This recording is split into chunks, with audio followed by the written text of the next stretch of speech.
Let's talk about the New Day, dude. New Day. We didn't get to crack that open how it should have been. We weren't together when that happened. Of course, Woods and Kingston, they've been struggling the last few months, right? Yeah.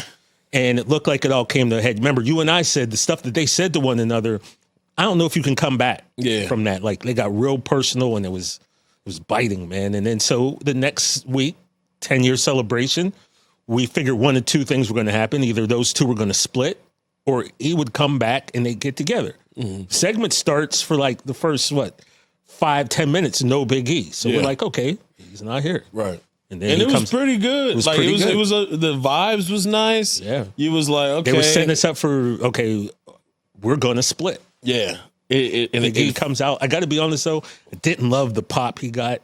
I don't know what was going on that week. Maybe it's because we've seen him a lot. It wasn't like he was completely gone from TV, but I thought the pop would be a little bit bigger, but whatever, it was what it was. It got bigger at the end of the night. I think the pop had to do with, like, that solo run that Big E went on.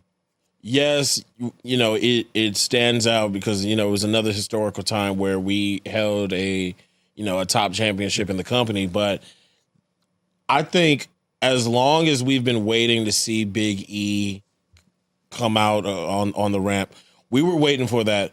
Oh, that. So we didn't get that. We didn't get that. Yeah. And I think there was a little bit of just like, oh yeah, this is Big E's song. Kind of forgot that was his song, man. Yeah. So like, I just think it was just type of like, caught people off guard. Yeah. Shout out to, actually no shout out to Def Rebel. But Wale on the track. But yeah, I think that had to do with it a little bit. And then when he came out, everybody got that false bit of hope when he dropped that "I'll be your manager." Yeah, it was like, bet. That was perfect. That was perfect because it was like this is the answer. And then that look that they gave. Yeah. Now, when Wood said now, I went, oh, wow. Because we didn't see that coming. No. Not the hill run. Not them kicking him out the group. Yeah. So that really messed a lot of people up. Social media went nuts. Mm-hmm. As we touched on a little bit last week. But now this week. Yeah. New Day comes out. Yeah. And even before they came out, there was some backstage interactions. A lot of wrestlers they didn't giving them no daps. None. You couldn't even get a dap from Natalia. Of all people. She likes everybody. Loves everybody. Yeah. But they were people were side eyeing them. Cody came out, had some words, which is funny because if you know the history, right? Cody and Woods legitimately had a high school wrestling rivalry in Georgia back in the day. So I just saw some real life, so there is some real life, not animosity, but they at least have that real life connection there. But they should be ashamed of themselves. And then they come out, and then they got the dirty Dom reception from the crowd. Like, did you ever in your life think that you would hear Kofi Kingston get booed? Never. Everybody liked Kofi. Loves Kofi. And like CM Punk said, You're making me crazy. But he's just what does CM Punk call? You call him just a terrible human being. Right. Yeah, bro. And I love the subtleties. The New Day have been so in pocket when it comes to this story that I love the subtleties that they've been doing, whether it was, the anime references with Kofi dressing up as Goku and Xavier was dressing up as Goku Black for, if you don't know, it's an evil version of Goku. It's a long story. I'm not really into the anime like that, so I have to go online and kind of pick up these things. Yeah, and Kofi has been wearing a necklace that has an M on it. Mm-hmm. Now that M is still a reference to Dragon Ball Z.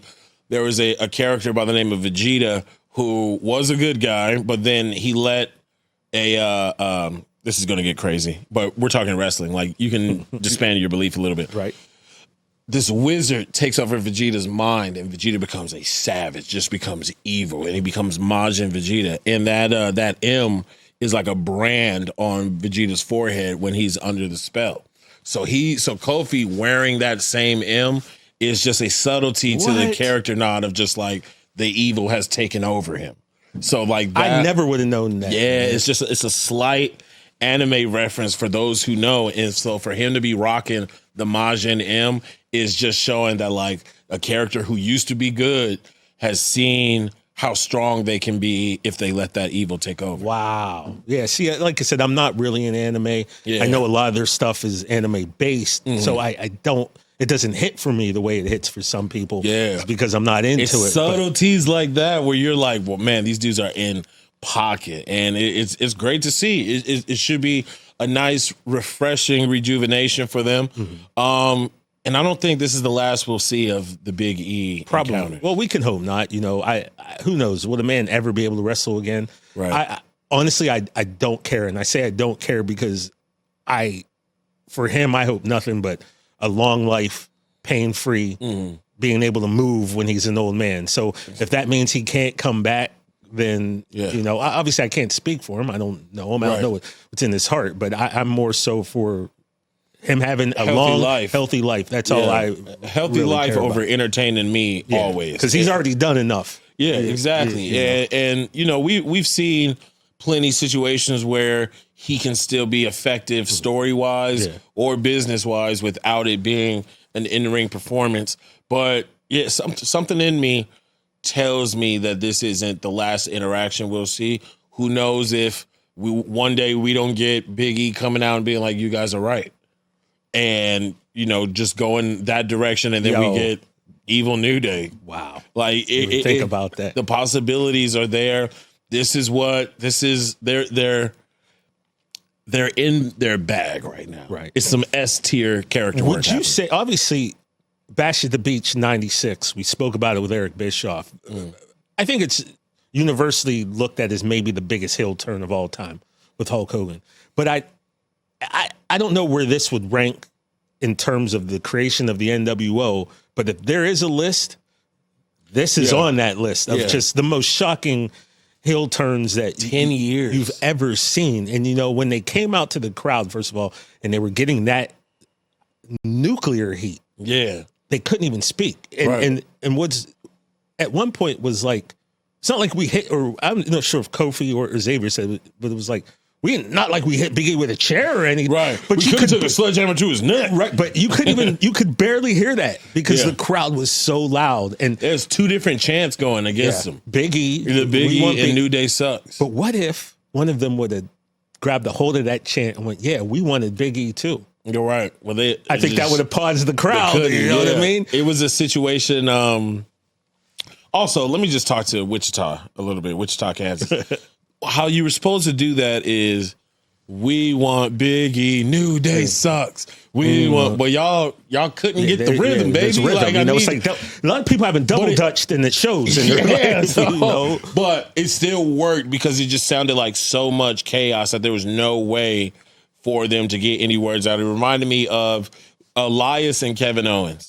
Elias and Kevin Owens one time had in Seattle. It was in Seattle. Worst booze I've ever heard when Kevin Owens said something about the Supersonics and how Seattle didn't deserve a basketball team. And then Elias chimes in, but Oklahoma City, now they deserve like. What I remember about that is they went to commercial, they came back, and the crowd was even louder booing when they dude. You can't mess with the Supersonics in Seattle. That by far was the worst I had ever seen, and this kind of was close to that. You know, and you know, the arena adds to it. It was a smaller venue. You know, those intimate kind of settings really feed off the crowd, and it was bad. I would have never guessed that they would have got that, but.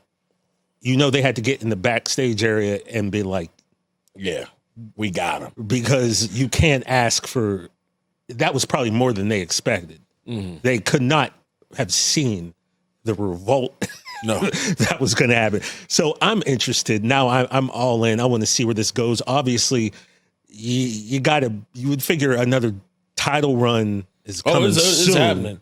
You know, it's coming very soon. Especially because... to the detriment of some teams who probably were ahead of them on that list. Street Profits. Yeah, and now New Day, we're moving you to the top of the list. It's hard not to get them... with that type of heat, with that type of reaction, it's hard to keep them off TV.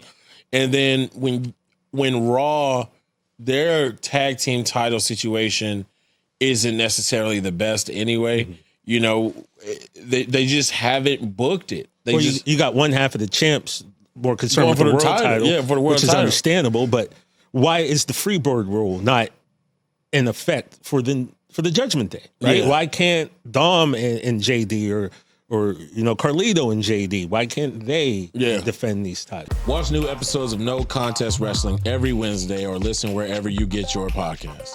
And don't forget to follow us at No Contest Wrestling Podcast on Instagram.